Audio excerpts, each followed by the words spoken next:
Good morning. My name is Lorraine Jacobs and welcome to the First Unitarian Society Milwaukee Sunday Morning Forum. Before we begin today, I just want to bring to your attention that next soon be the president. He is also involved with Legal Action of Wisconsin, working as a volunteer to assist indigent individuals. Come on board, Steve.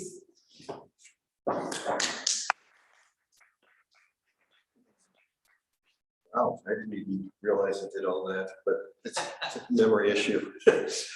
So I am Steve Silverstein. I guess I don't have to go into details there, and I am the President, Vice President of the Park People, which is a very wonderful volunteer organization.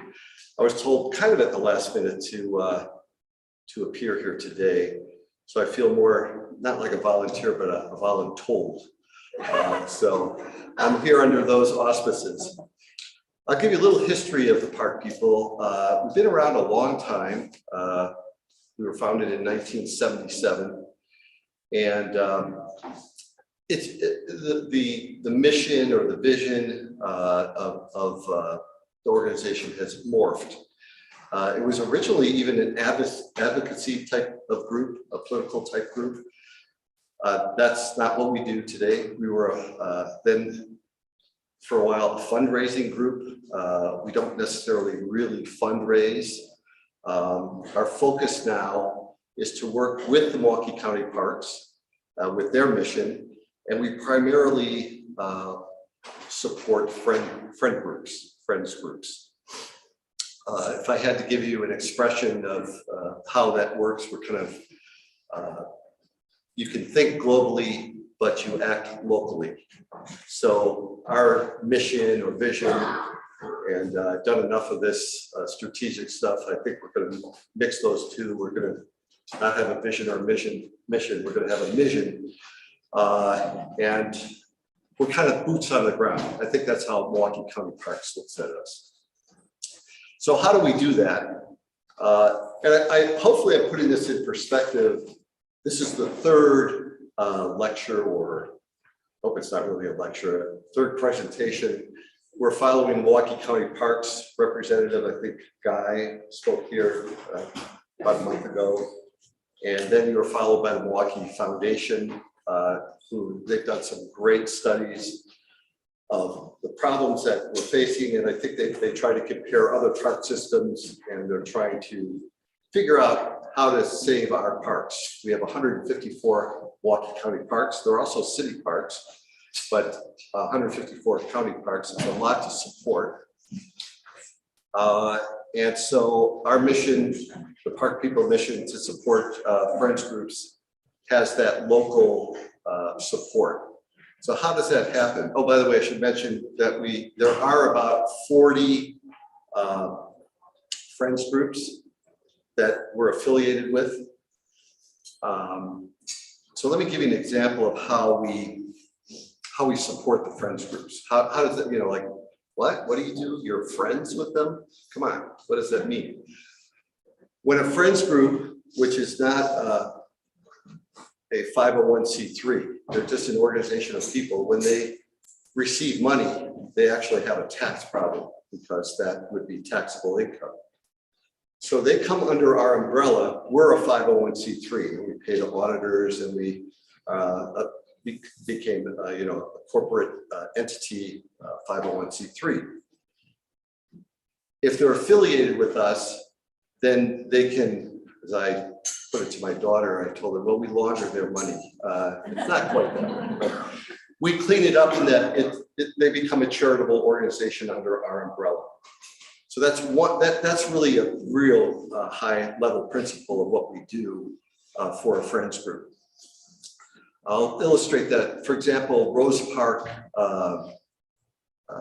just got a grant to redo their murals. I don't know if you've ever been to Rose Park, but they've got this incredible baseball stadium. It's got a great history to it. But if they get a grant, now they can, we hold the funds, and we then can make that a non-taxable event, so that they can they don't have to have the accountants and the editors and the auditors look into their stuff. We're taking on that administrative task. We also offer friends groups when they have various events. We've got insurance for the event in case anything happens. So we serve as this legal umbrella to the friends groups, allow them to operate. And as time goes on, friends groups actually graduate out of our group. I was talking to Sherry about this. For instance, Lake Park is not a friends group. That's why they're a great park. Why aren't they? They become their own 501c3. So they don't have to worry about that money issue, and then the insurance issue is they're on them. Other ones have evolved out of this. Burner, the Domes, Ware, the Urban Ecology Center, which was, if you look back in history far enough, it used to be the Riverside Park Friends Group. And then I think it was actually called the Riverside, I think it might be called an ecology center of some sort. And then they became the Urban Ecology Center. So that's an example of what we do as an umbrella. We also offer programs that support them in some things we call, we're kind of corny in some ways, trash outs. So we have cleanup initiatives. We provide pickers and buckets and whatever the friends group might need. If they want to organize that, we support that. And of course, we have the insurance for them as well in that event. We have weed outs. We have a wonderful arborist working with us,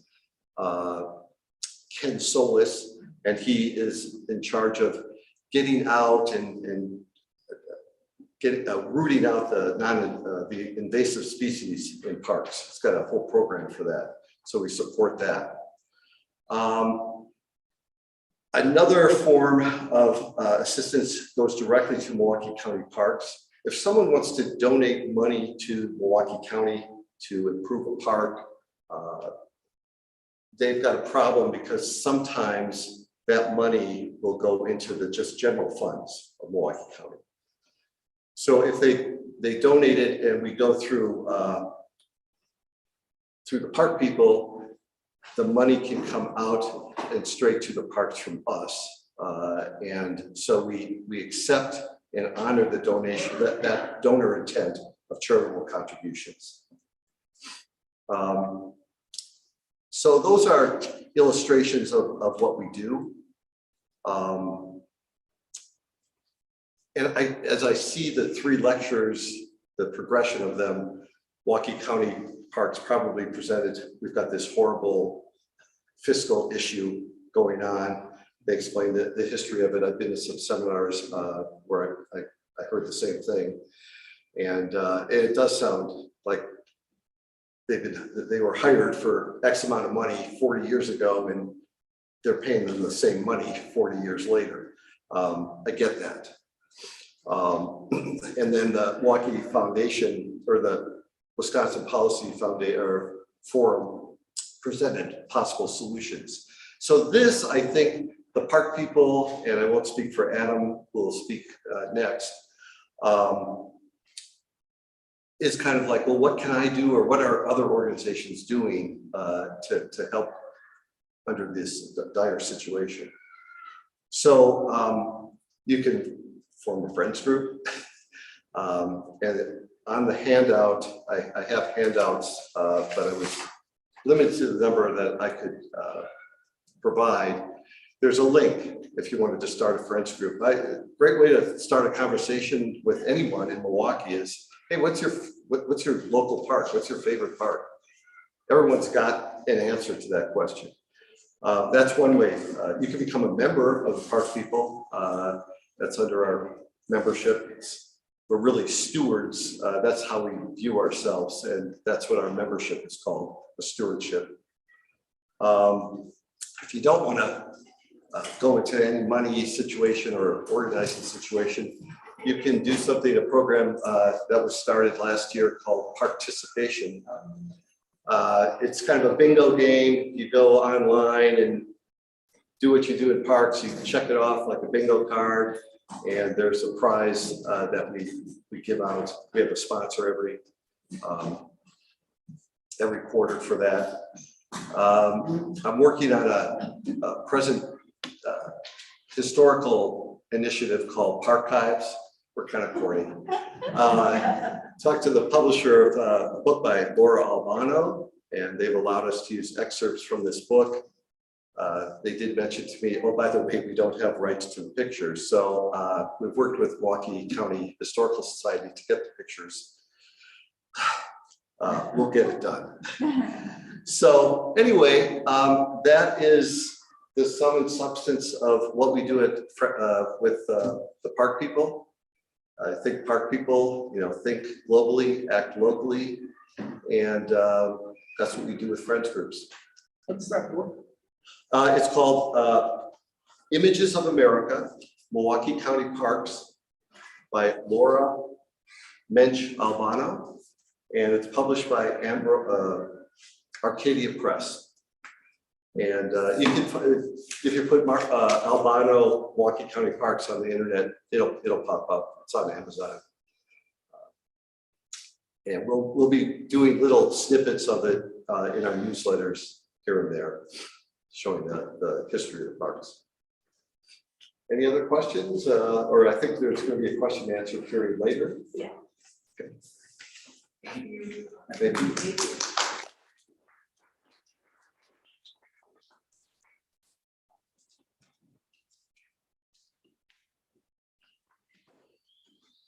Thank you very much, Steve, for stepping in. I will just note that what happened on the political end with the park people is that we got in trouble because we were particularly active in preventing them from selling O'Donnell Park. And therefore, we changed our bylaws because the county at that time, the county executive at that time was not happy with us. So we changed our bylaws to separate us from what is known as Protect Our Parks, or POPs, which is a political organization, and will come down with force if anybody wants to sell any of our parks or do things that we think are damaging our parks. And with that, I want to welcome Adam Carr. Adam Carr will be speaking about the Milwaukee Parks Foundation. He has worked as a producer for 88.9 Radio Milwaukee, helping it to become a popular radio station in our metro area. He is also a popular Milwaukee storyteller and historian. Adam has collaborated on many projects and films about Milwaukee neighborhoods. His commitment to our city, its varied cultures and neighborhoods, made him the perfect choice for the Milwaukee Park Foundation's new position as Director of Strategic Partnerships. His new Sprouts and Seeds project is a positive move for the future of our public parks and the Foundation's mission to make our parks more equitable for all neighborhoods.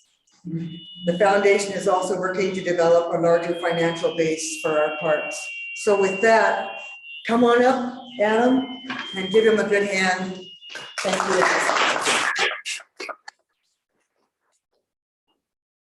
All right, so I'm going to start with a little bit of a story. So I am fortunate to have grown up in the abundance of the city of Milwaukee. I went to great public schools, French Immersion, Golda Meir, Morris Middle School, Ruth King High School. I played soccer, which brought me through our park system, not just in Milwaukee, but throughout our region. And one of the great gifts I had in my life, and I had my fair share of privileges, was to really grow up in a Milwaukee where the largesse of our city, the opportunities that we all wanted to have were mine. I got to feel them, and also with a very diverse set of friends and connections throughout the city. I found something, I think, that approached freedom in Milwaukee, where sometimes it can feel rare, especially in the kinds of ways that it did. So fast forward a bunch, Thank you for that introduction. I did not provide that, that was written, so thank you for taking the time. My wife and I brought a baby girl into the world on April 13th of 2021 in the midst of the pandemic. And in really the destinations that she had in our world were parks, because it was impossible to take her to indoor spaces and feel comfortable doing so. We live near the domes, so we'd go on long walks in our neighborhood, and we'd go to Clark Square Park and Mitchell Park, and including some of the great city and MPS rec parks in our neighborhood. And during that period of time, it woke me up to the fact that there's so many things I think we take for granted as citizens of Milwaukee, but our parks in particular, I think really were a harbor in the storm for a lot of folks during the pandemic, and that includes my family. So late last year, I clicked a link to a job description for the Milwaukee Parks Foundation, really to show my wife. She'd been working at the Urban Ecology Center, and I started reading it, and it felt like I saw who I wanted to be in that work. And so I joined the Parks Foundation about 4 months ago or so. So I'm relatively new to the organization, and I'll share with you guys just a little bit of the nuts and bolts of the Parks Foundation and who we are, and then I'll describe some of the work that we do. Parks Foundation is young, started in late 2019, has really had brought on a staff. So our first staff member, our executive director, was brought on a little over a year ago.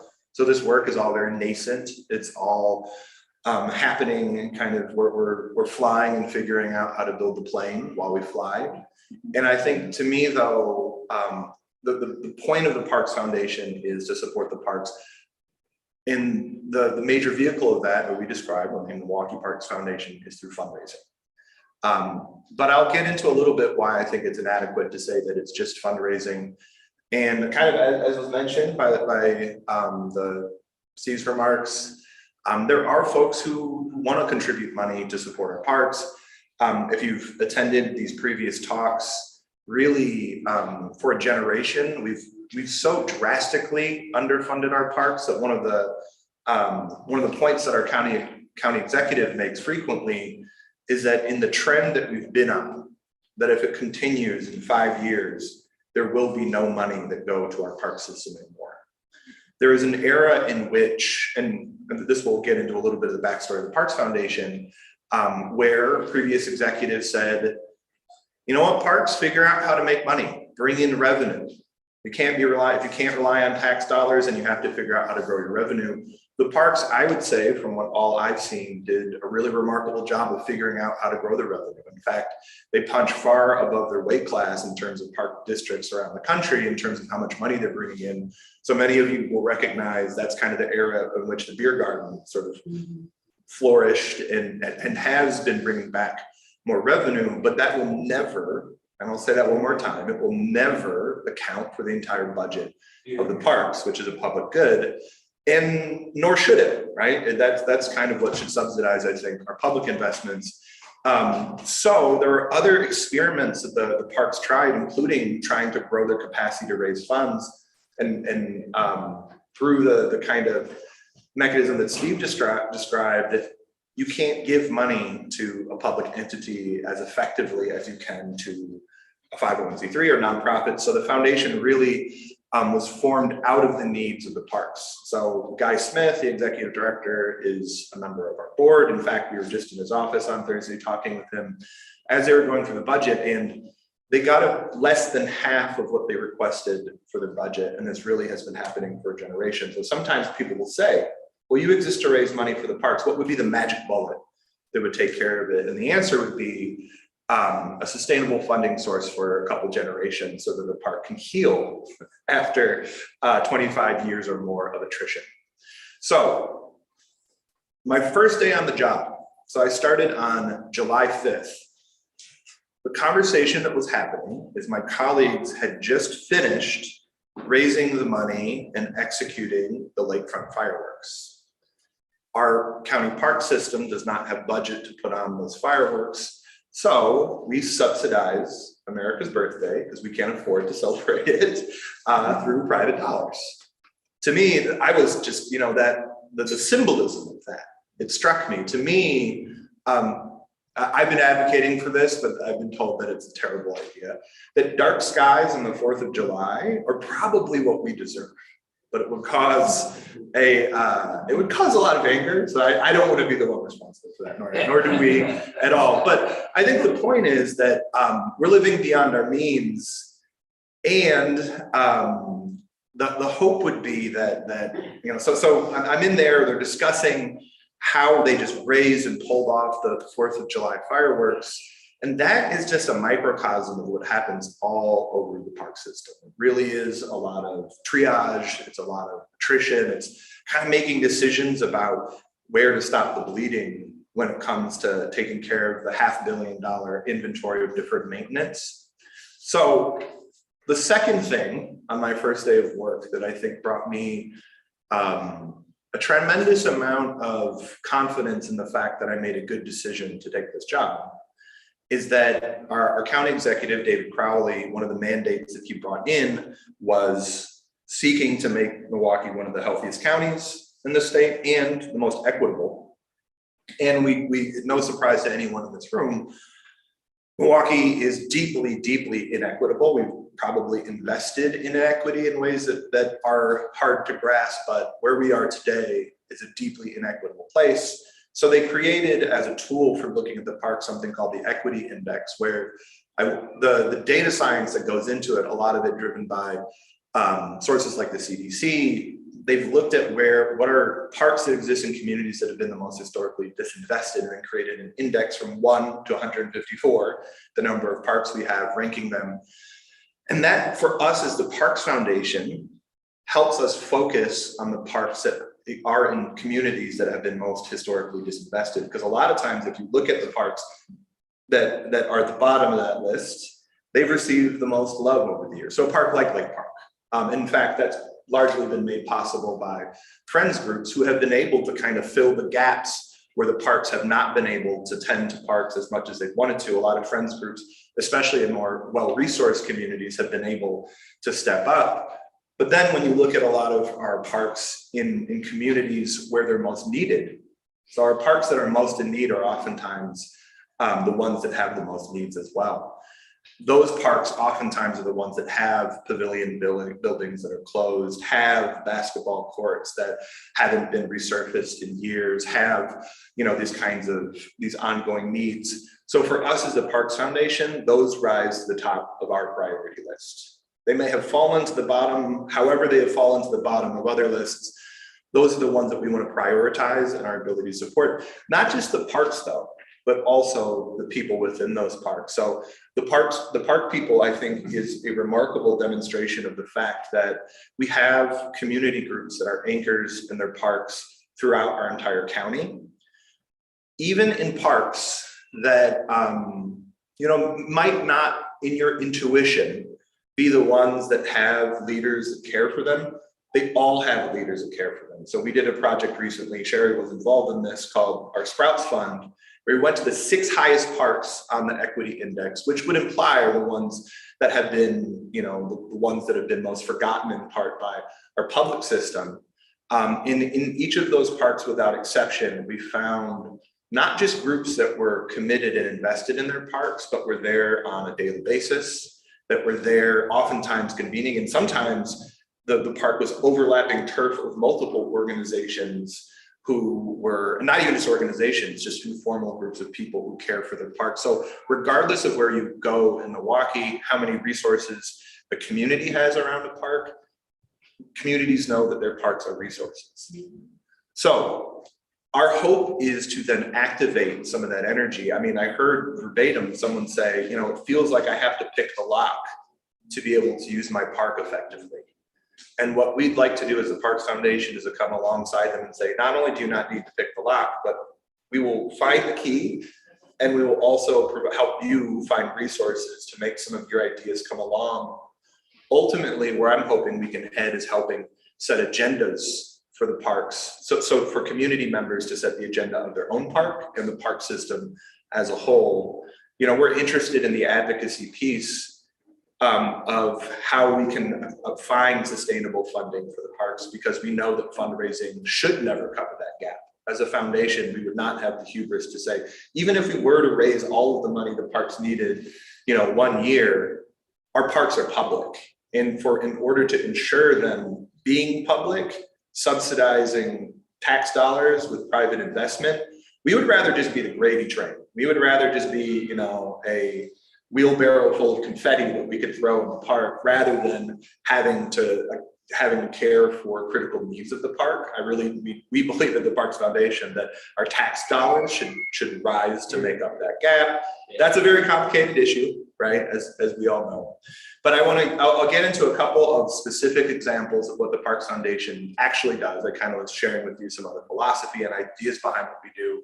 So that mural in Rose Park that was mentioned, we helped find the grant that Rose Park was able to get to refresh a mural that had been created by Reynaldo Hernandez. And this is beautiful. The park is just blocks from Reynaldo's longtime studio. Reynaldo made the mural of peace in Walker's Point, and the Inner City Arts Council murals around Milwaukee and around the state.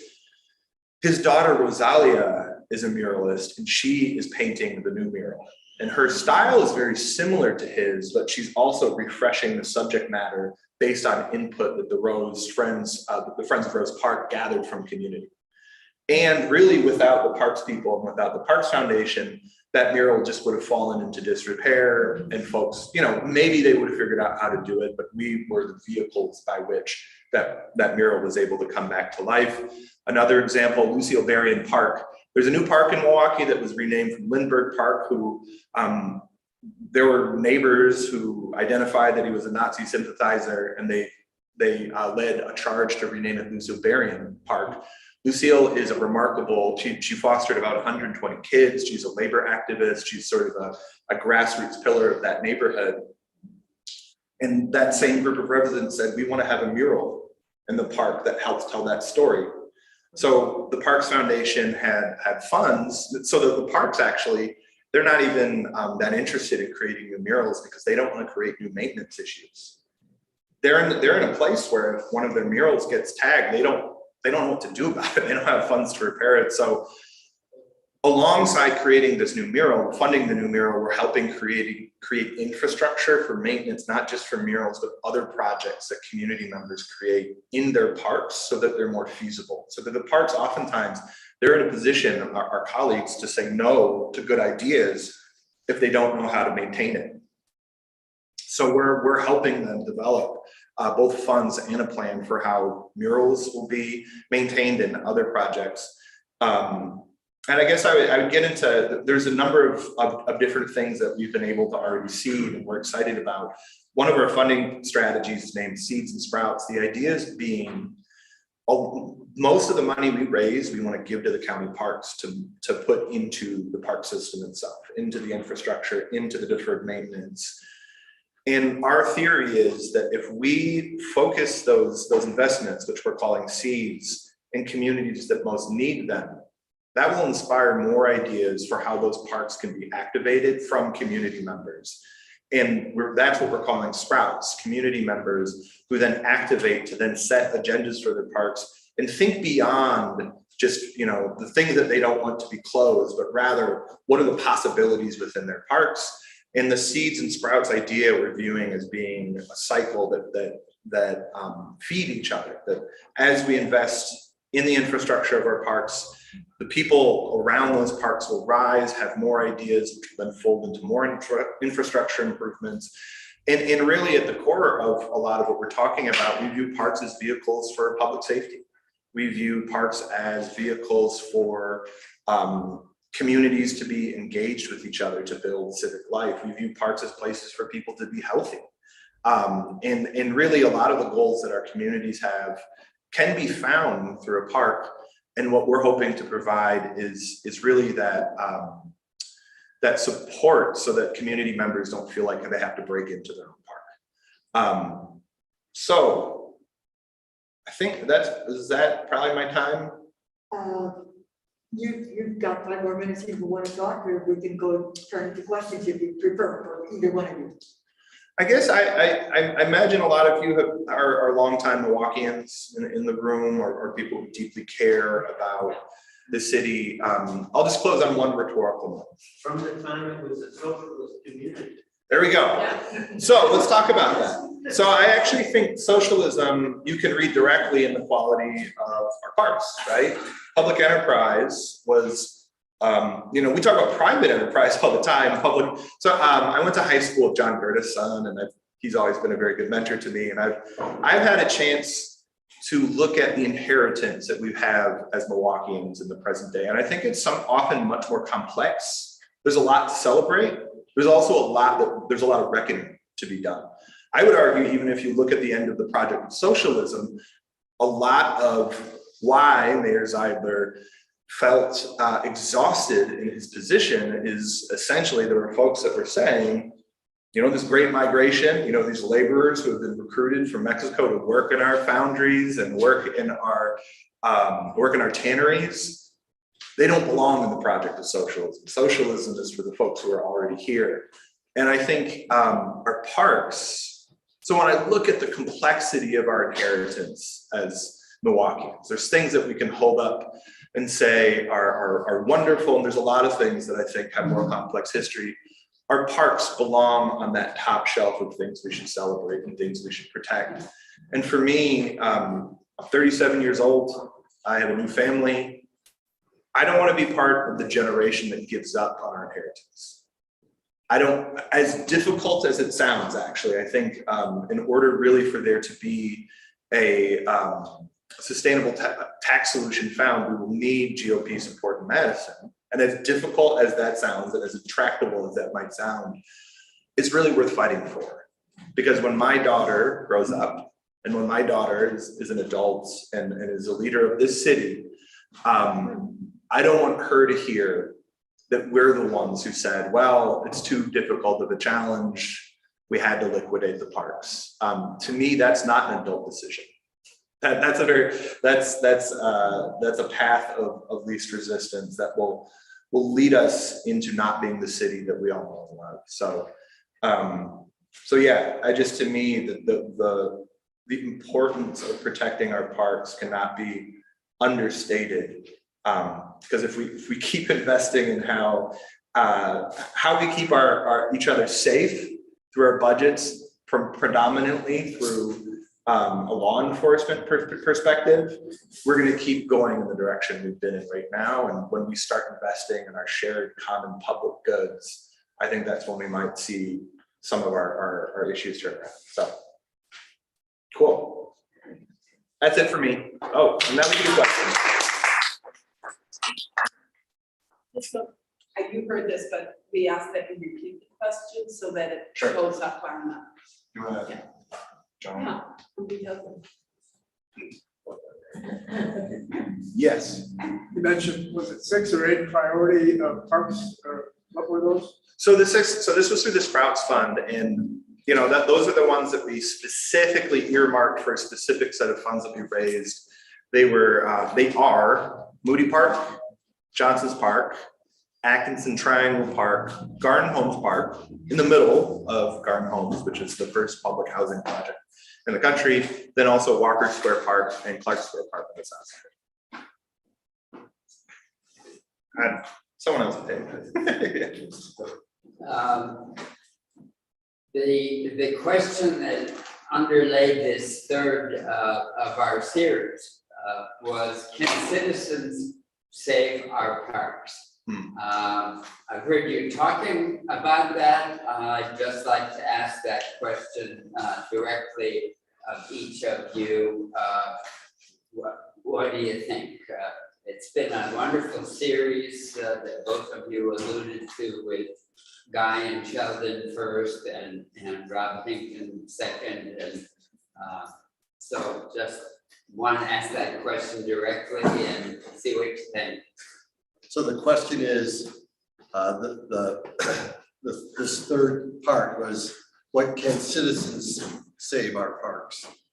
Am I rephrasing that? And how do we respond to that? Yeah.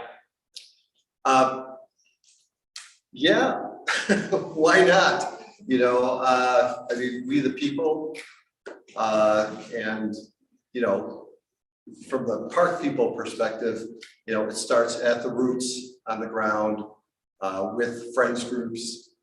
Now that there are overarching, I guess, questions, you know, more governmental, more political than beyond friends groups.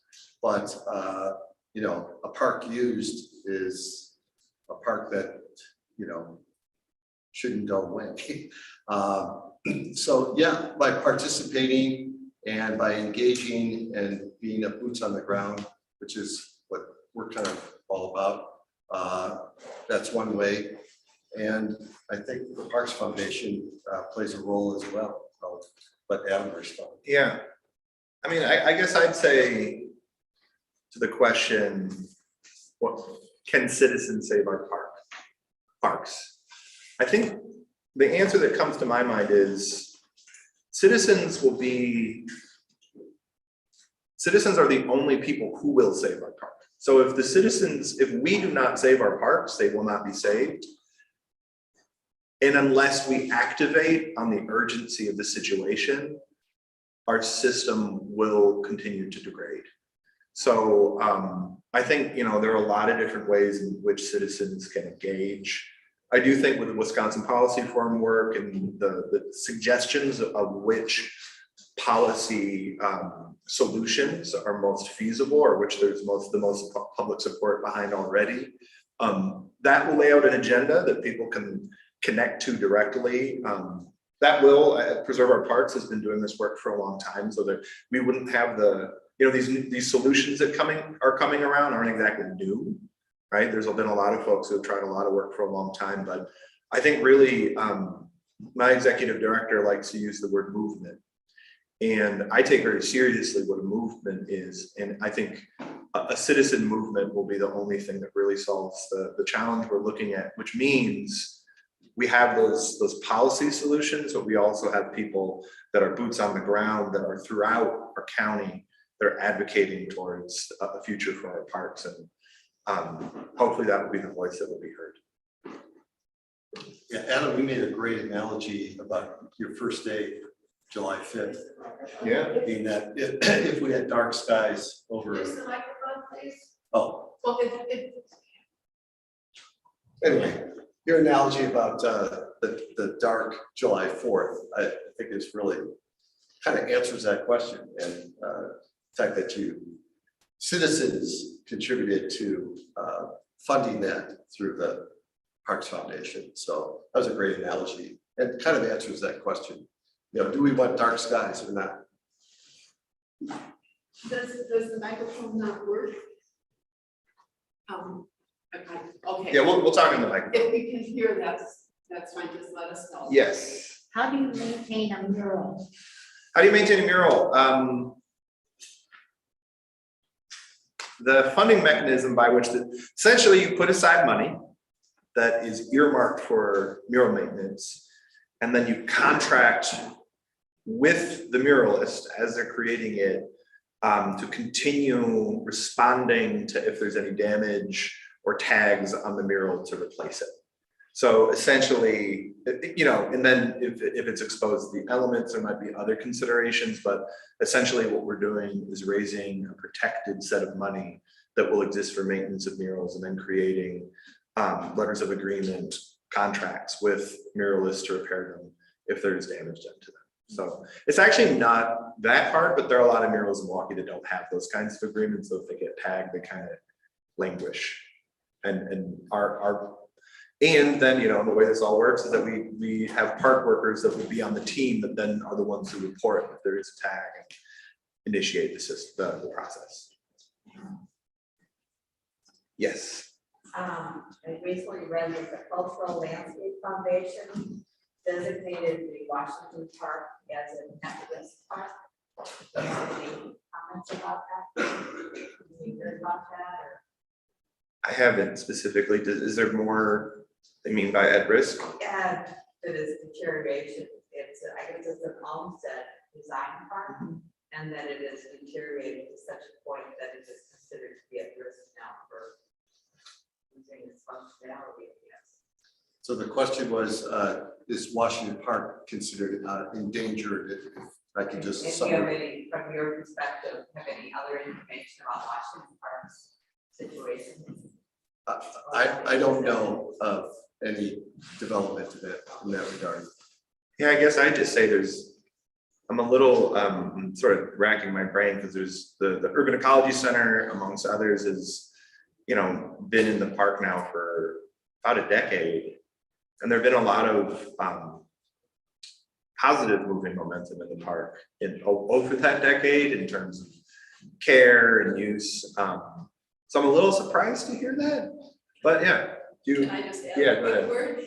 I have a friend who's lives near the park, and there's a very strong neighbor group that is maintaining and working and paying attention to the park. But it's a huge park, and to maintain it to the standard of its original design, they can't keep up. So, but it's used, the park is used, there's concerts, it brings people there, the neighbors are watching. Yeah. That's the best I know. Yeah, I've been at the trash out or the spring cleanup for Washington Park. I participated in that. And it was I mean, there's a lot of trash, but the park seemed to be vital.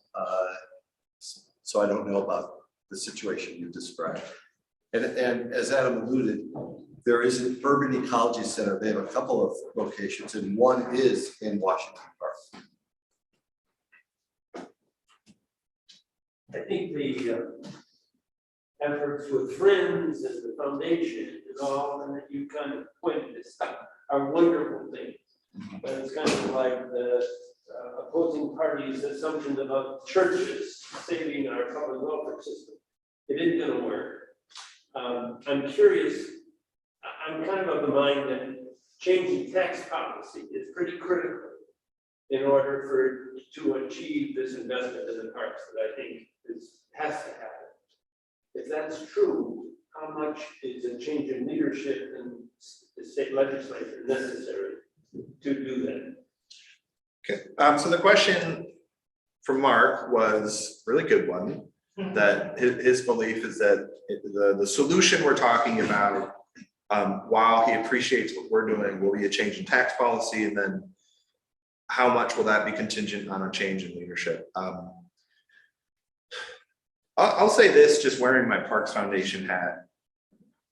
When the RNC is in town, or even if the RNC isn't in town, the people that I've given tours of Milwaukee as part of my professional life for the last stretch. The people I most want to give a tour of Milwaukee to is the Wisconsin GOP. I mean that very sincerely. I would love for them to have an experience, especially with the parks as a backbone of that, that would be humanizing. From a lot of what I hear coming out about Milwaukee from our friends in the Wisconsin State GOP, I suspect they haven't ever brought their kid to a playground in a park. They probably haven't gone on a picnic in one of our parks like Washington Park or something like that. So to me, we're not in the business of changing leaders. So I think to me, the question I would have is how, maybe that happens down the road. Maybe that's part of what happens in the long term. But I would, and I'll maybe twist that a little bit to say is that people who live in Milwaukee, the only negative thing I hear about the parks from people in Milwaukee is that they wish that we funded them better. So like people say, I love the parks, and then they have 10 complaints about what they wish was happening, especially folks who have lived in Milwaukee for a long time and remember a time when the parks could do more. So to me, I would just love to introduce this asset that we have to the current leadership or whoever is the leadership, so that they can understand the value, so that we're not, this isn't Milwaukee trying to do something to get more money from, no, this is us trying to take care of ourselves. And really, if they choose to stand in the way of that, it's inhumane. That last thing that I said was me, not my job. Did you want to? No, I agree. Yeah, Are you both membership organizations, and can people in this room join, or how do we connect and find out more after today? So the question is, are we membership organizations and how can we participate going forward? yeah, so, well, do you want to go first? Yeah, I'll go first on that. Yes. Sherry will send out an electronic version of the Park People handout that I had. And there'll be a membership link there. That's number one. We ask, consider being a steward of the parks. The second thing, we've got once in a decade event coming up November 12th called the Gala. It's going to be held at Berner Botanical Gardens. And if you want, it's not free to get a seat there, but it's going to be a great event with silent auctions and tours of the park and a dance at the end. You're all invited, and that invite is on that, will be on that sheet as well. So those are two things that come to mind right away. Let's give Adam a chance to answer that too. In the Parks Foundation, we just had our first ever fundraiser called Go Green at the South Shore Pavilion. We have an open house coming up next week. And we don't have, from my knowledge, as of this moment, we're young, a formal membership program, but we do accept donations, and those donations go to support the park. So, so absolutely, we will probably develop something that we call a membership as of this moment. That's still in work. So, What's your website? mkeparksfoundation.org. So yeah, and it's on the flyer that has been distributed, but mkeparksfoundation.org. And we're the Park People, mke.org. Because if you put in the Park People, that name goes around the country a little bit. But if you put in Milwaukee, you'll get the right one. Are we close to 11? We might be. Yeah, yes, we are. All right, so thank you for your time, and thanks for your interest.